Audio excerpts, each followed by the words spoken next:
Yes, welcome back to the channel, guys. We're live here, Casper, aka Uselink, and I want to do a quick Twitter recap because I don't want to go over the 3 day without doing it because then some charts get out a tiny bit. So I only have like 10, 12 charts here to show you, but I think they are very interesting. Otherwise, I wouldn't show them to you guys. Also, I just did a video on raincoat charts on gold and silver, where you can have a look into how useful the raincoat chart can be. It's a short video, obviously, so it's not fully detailed, but I'm looking at a 50-year long look back for gold and silver, and you can see the fractals are setting up very identically as it did, in the past. So seems like there are some very, very good times ahead for gold and silver. We just need to take out two big levels. Go check it out. And now to the planned part here, the Twitter recap. Let's dive into business here. North Star, Kevin. Let's have a look what he has to say for us today.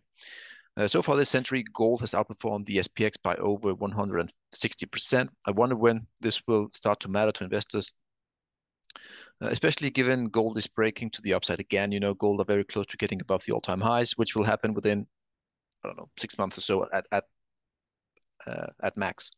What he's showing here is a massive. Again, you can see from down here, he has measured all the way up to where we are now.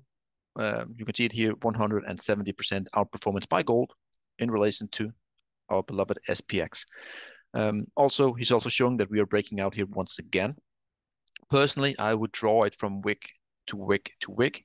It gives more or less the same picture here that we are in a major long-term macro falling wedge. And at some point in time, when we get above that 0.5 ratio level, gold will start to do what it is bound to do, really. Great chart. Again, you can see you have what this is what 20 years, and you can actually add two trend lines to a chart, and you know exactly when and if you want to enter. Simple stuff, just like it should be.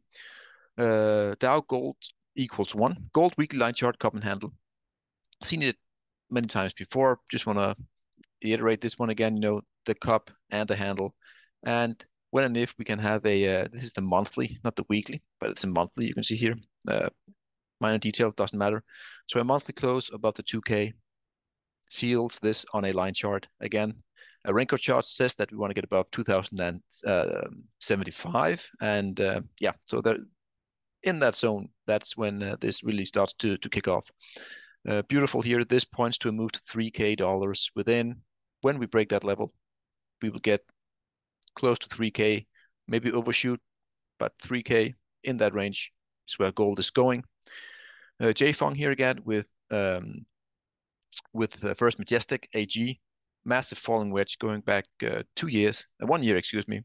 Beautiful setup here. And again, I want to show you why I want to do these videos, every 3 days, 4 days, because today they had earnings and it's collapsing like 15% all the way down to the lower side of this trend line here. So a lot of stuff has happened still. We are still within the falling wedge.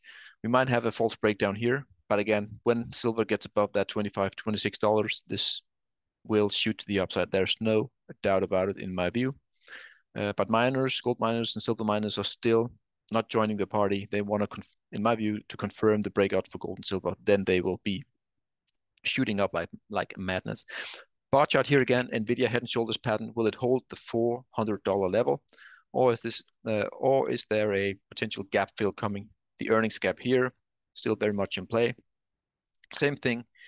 This is 2 days old, and we're already all the way back up here to these highs here at this right now 435. So you can see it has already gained like 10% in like two trading days, give or take. So this could be an invalidated head and shoulders in play right now, given the big bounce we have had here. But let's see for the weeks to come how that will play out. Grady, again, two trend lines tells the entire story. You don't need to make it more complicated, just like Grady's doing here. The Dow to gold ratio now has a breakdown below its 25-year triangle and a perfect backtest. Very important chart for the next macro trend. Historically, global assets paradigm shift in the making, and gold is set to outperform. Yes, I completely agree. There we have it. Two trend lines.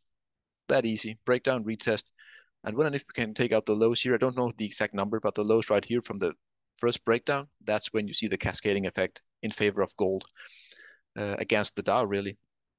Keeping it simple, I love it. And I agree on this take here that gold is bound to do yet another outperformance of the SPX. The great Martes here, XLF. Uh, I also agree that the banking sector is in dire straits. It is funny, though, that just when the banking sector is about to break down from big levels, big trend lines, you can go and look them up yourself. Have also posted some on the Twitter. It's funny that just before the breakdown, that's when the market knows that this is the last stand for the banks, and this is the max pain threshold, and rates drops and TLT and so on gets a bid.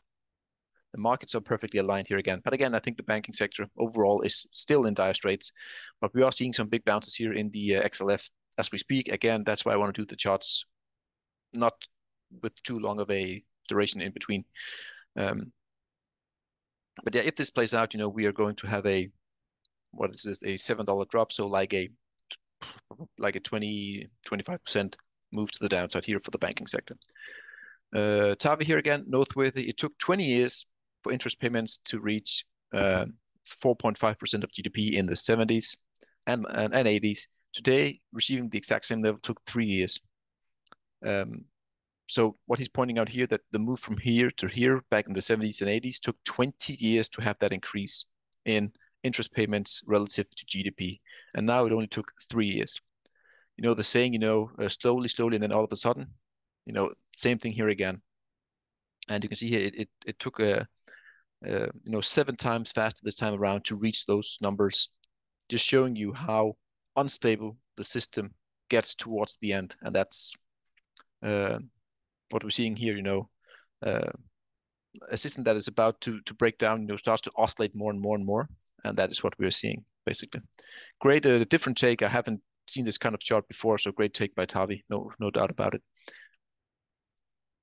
Excuse me, I want to go back there. Lawrence McDonald, what happens to gold when the Fed stops hiking rates? What he's pointing out here is that when they stops hiking rates, that's when gold shines. You can see it here.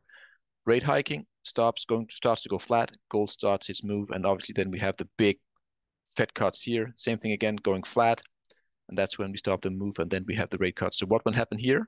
When and if we start to be more certain that there are no more rate hikes, yes, gold breaks out above the $2,075 level.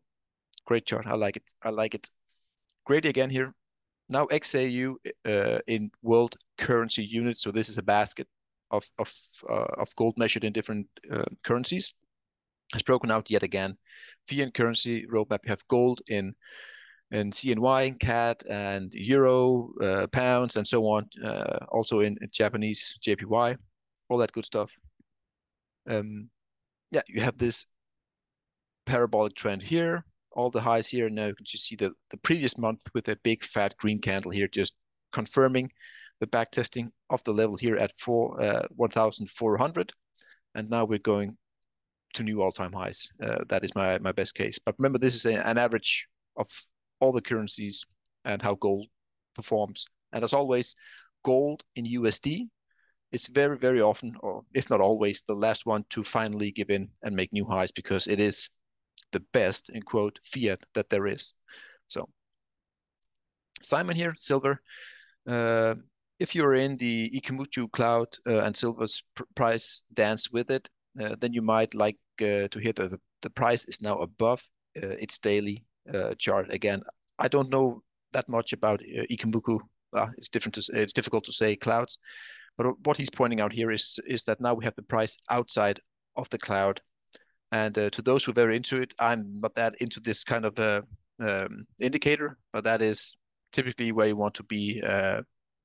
Again, I guess Simon, if you want to follow him, he does this all the time, so you can get a bit more detailed stuff here. But again, different view that, maybe some of the pressure to the downside for silver is finally starting to let go. Again, follow Simon for more of these type of charting here. I've been following him for like 2 to 3 years, so I enjoy it. Again, That was the AG one. I don't think I want to show that. I want to show Dave here again. You want to know when a company is being institutionally acquired. See the volume pattern in the green. This is Encore Energy. The big move up here from 2020 all the way up, massive gains from roughly zero point 0.2 all the way up to 5. So that is 25x already right there.